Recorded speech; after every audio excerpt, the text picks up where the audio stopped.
Paano mo nga ba malalaman kung ang isang tao ay nahuhulog na sa'yo? Uy!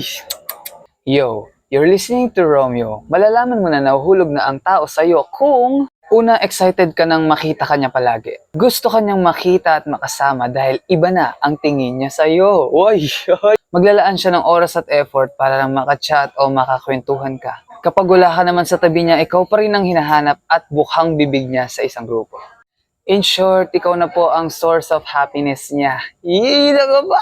Pangalawa, sa pamamagitan ng body language. Makikita din kung gusto ka na ng isang tao through body language or gestures. Kapag madalas ka niya tignan or titigan, isa na yung sign na attracted na siya sa'yo. Madalas din po nakangiti yan kapag kausap ka at hindi na mapakali kapag kaharap ka na niya. Kahit hindi niya sabihin na gusto ka niya, mararamdaman mo yan sa kilos. Pangatlo naman, kapag umami na yan sa'yo. Ang mabisa para malaman na kung nahuhulog na siya sa'yo ay kapag umami na siya ng nararamdaman niya para sa'yo. This is the best time to celebrate and think na mayroon taong nagmamahal at pinapahalagahan ka. It is up to you kung gusto mong suklian o i-acknowledge. At the end of the day, it is your choice to love and to be loved. Ngayon alam mo na kung mayroong taong nahuhulog sa'yo. Panindigan mo ha, walang laruan ng feelings. Thank you for listening and see you in my next video.